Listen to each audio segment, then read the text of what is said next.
Merci beaucoup. Merci à tous les participants d'avoir accepté l'invitation pour cette discussion matinale concernant les nouveaux modes de coopération sur le continent africain, les différents leviers qui pourraient être utilisés aujourd'hui pour permettre le développement du continent africain dans le contexte que nous connaissons, qui est marqué notamment par la crise sanitaire. Nous serons trois intervenants à prendre la parole. C'est un plaisir pour moi d'être avec vous aujourd'hui. Et je voudrais aussi remercier les organisateurs de cette réunion. Je prendrai 5-6 minutes et je voudrais parler d'une approche systémique. Je parlerai aussi des résultats concrets et je parlerai d'une approche macroéconomique.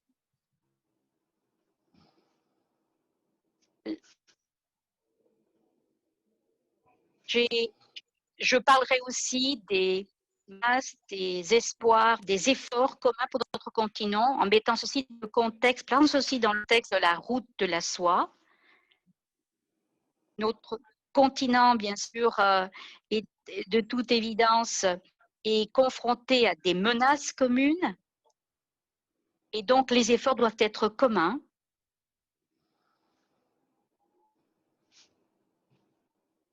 En général, on a une idée, un concept qui vous vient à l'esprit. Et nous travaillons sur la base de ce concept, de cette idée, pour obtenir un résultat, un gain, un avantage que l'on espère obtenir concrètement.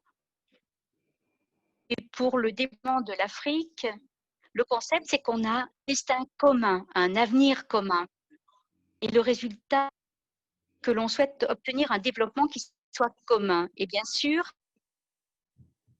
il y a 3 parties qui doivent concourir à cet objectif pour obtenir les avantages, puis nous préparer à mettre au point ce développement commun.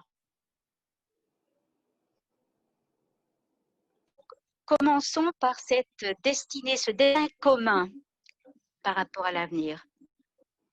C'est un concept donc qui est très ancien, qui a été adopté par l'Assemblée générale des Nations Unies et a été aussi adopté dans la Constitution de la République de Chine, République populaire de Chine. Et maintenant, c'est un concept qui est devenu international. Pourquoi devons-nous partager, pourquoi avons-nous un destin commun?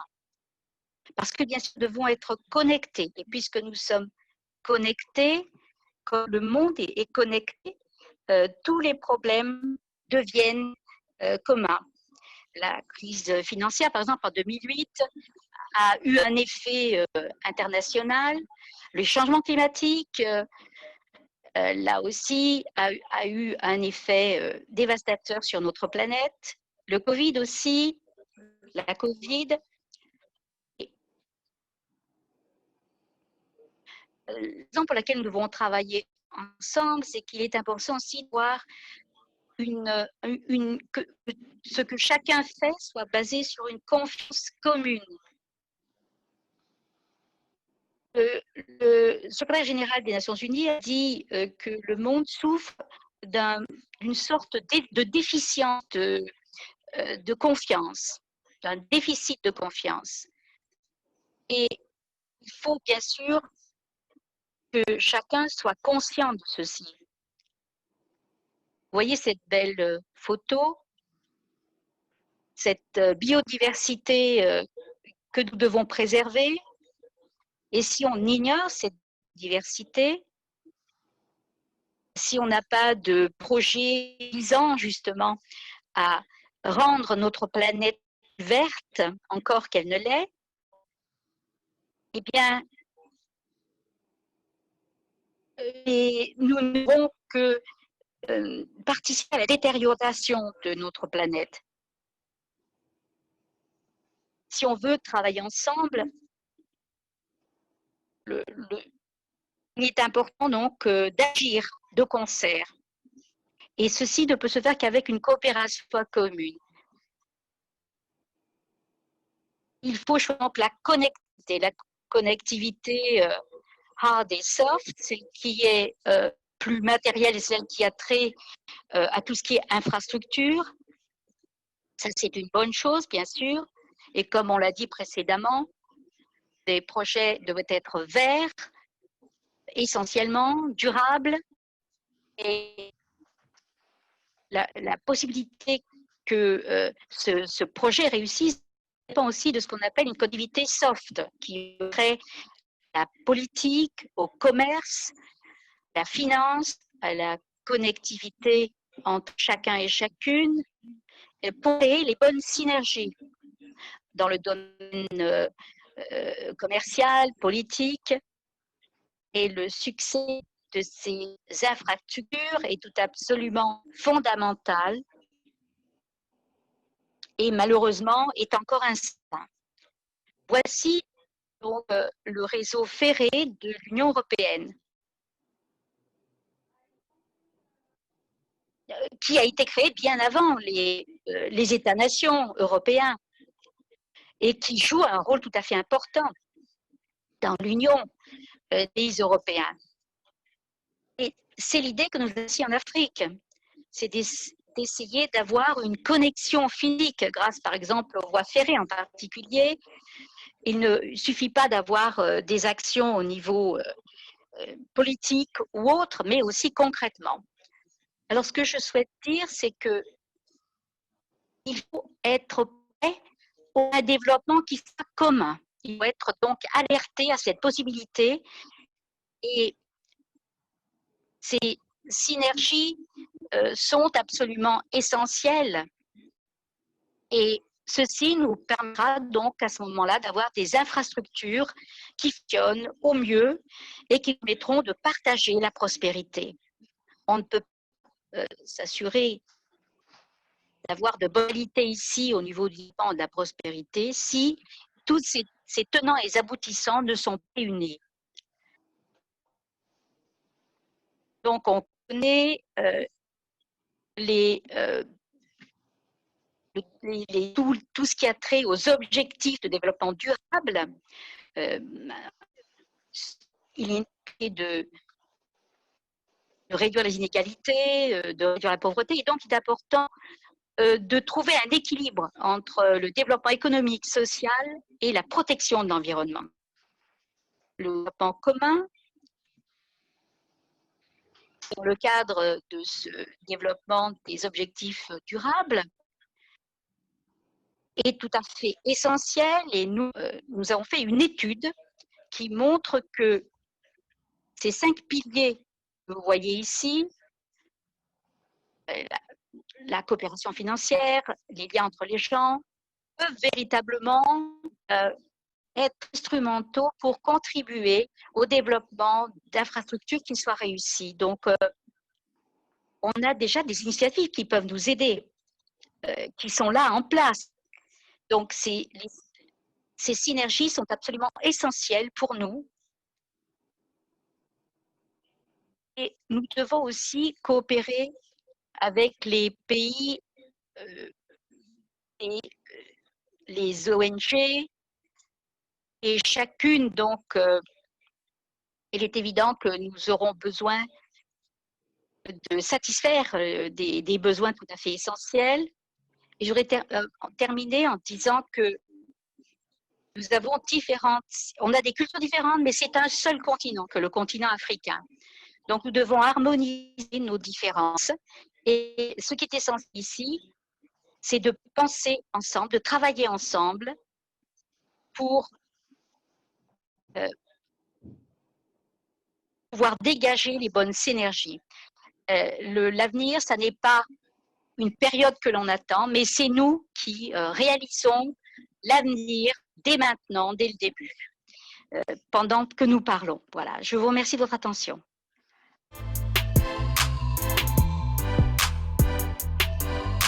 Et le premier point concerne le contexte du continent africain.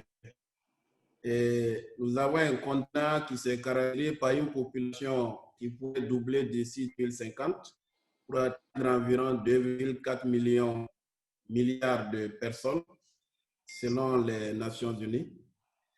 Le sous-sol du continent est l'un des plus riches en ressources naturelles, avec des réserves minérales, des sources énergétiques variées et des gisements de pétrole, des grands importants dans le golfe de Guinée, des gaz en Afrique du Nord ou encore d'uranium.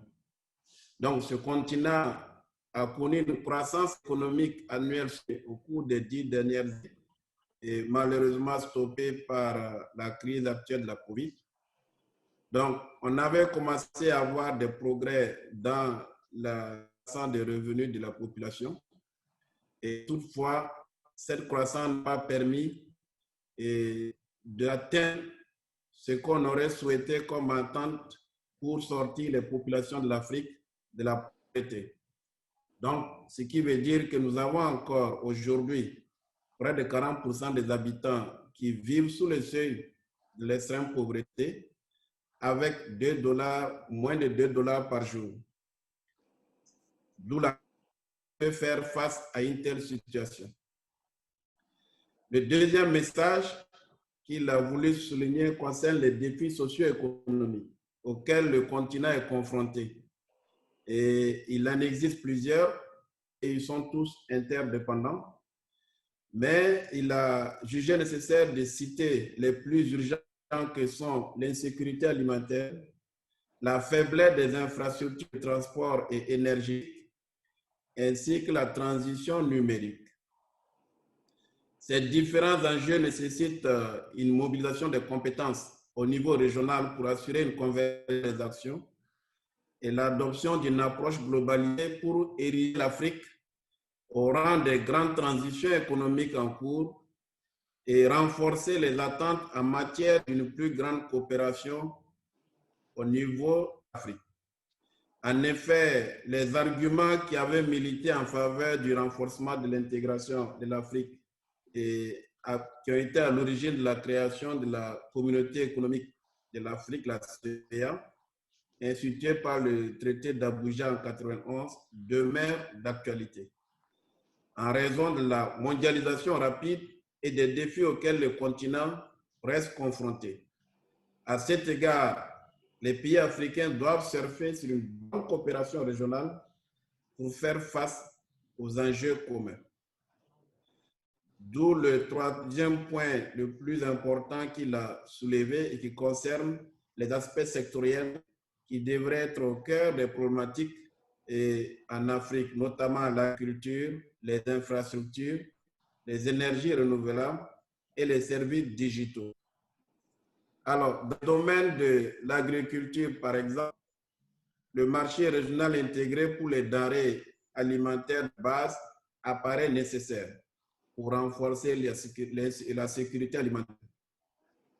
Alors, ça souligne la nécessité d'une coopération renforcée entre les acteurs économiques du secteur, mais aussi les acteurs politiques qui doivent faciliter le développement de la production dans ce domaine et surtout faciliter les échanges pour atténuer ou renforcer les questions de l'autosuffisance alimentaire et d'une manière durable. En ce qui concerne les infrastructures, la coopération est encore plus exigée car la coordination des actions demeure une priorité pour créer un marché régional compétitif pour le développement de l'investissement privé. Et dans un contexte de multiplication des investissements directs au cours de la décennie, environ de 250 milliards par an, l'on s'est rendu compte que la faible diversification sectorielle de ces idées, qui sont orientées essentiellement vers les services, le tourisme et les mines, tend à creuser les inégalités en termes de revenus. Alors, sur ce plan, l'expérience des pays de l'UEMOA, dont la BCAO et la Banque centrale, est une expérience qui pourrait être partagée parce qu'une initiative pour pouvoir coordonner les efforts au niveau régional en matière de production d'énergie a été mise en œuvre et financée en grande partie par la Banque centrale et la Banque ouest-africaine de développement, parce qu'en 2008, il y a eu des crises énergétiques importantes dans les 8 pays de la zone.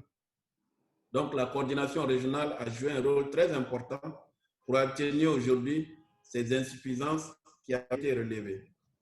Dans le domaine des énergies renouvelables, une action collective est indispensable pour créer des économies d'échelle à travers l'édification de véritables marchés d'énergie renouvelable.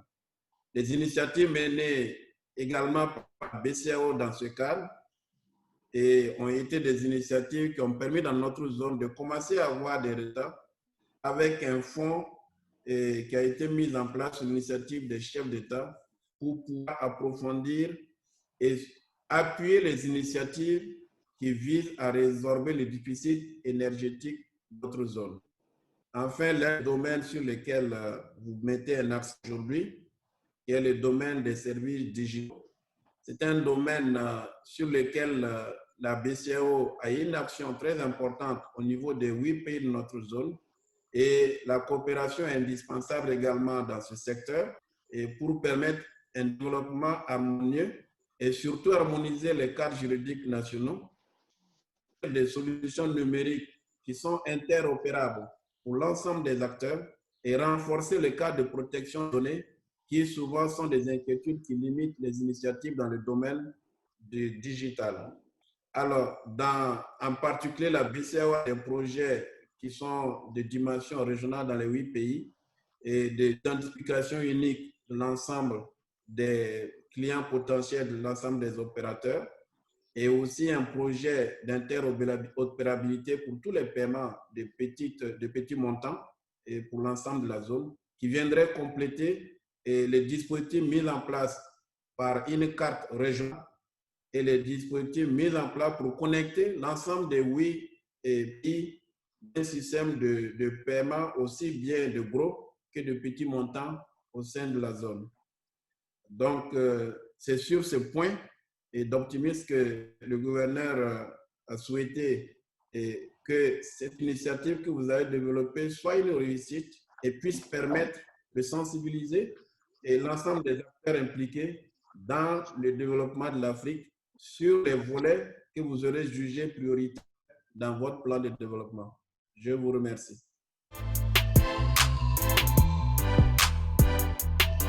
I think the big access for the continent is the young people that this company has. The young people counts about 20% of the people from the continent, and this to show you how young is Africa, and I believe that the age range is between 15 to 24 of age. And I think in comparison with the other countries, this is the youngest continent. But look into, I really like it. On the presentation from Mr. Sheriff is when they bring those 3 areas. It's very important for the development of the continent. And one of the things is I think is the key is the trust.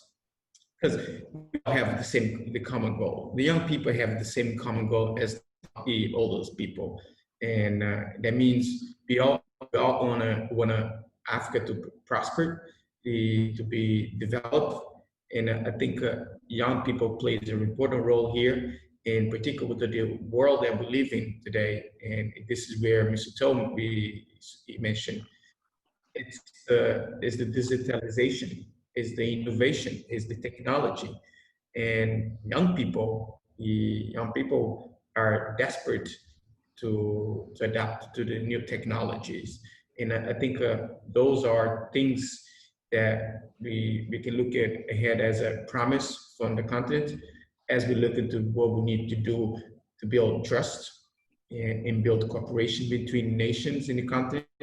And I think one of the things Mr. Shriver mentioned, it's very important that not only young people, but the entire continent. Je suppose que, je ne sais pas si vous entendez. Non, excusez, il y a un problème à nouveau. And the young people combining has leverage and promote is the culture. The continent, it's rich in culture, in rich in the natural resource, but I think culture is what makes us unique and make us strong. And as looking to different culture that we have in the continent, but it's one continent. And like Mr. Schaaf mentioned, it's many cultures, but one continent. And I like to use an example. It's what the young people has brought to the world is the musical culture from the West Africa. It's been one of the major example how the world is welcome the music from West Africa. We've seen a lot of young people from Africa being overnight become a world stars in music. And that's to show that what we can leverage from our continent to be a world stage, particularly in the culture perspective. And this is the work that the young people to do it, take advantage of the technology that we have. And young people are they adapt very, very fast, they learn very fast. And I think this is the time that we need to trust each other more and trust that we can prosper it, we can develop this continent one. And where I like to bring the young people on this perspective, can link it to what we have heard from Mr. Schaaf and Mr. Toll.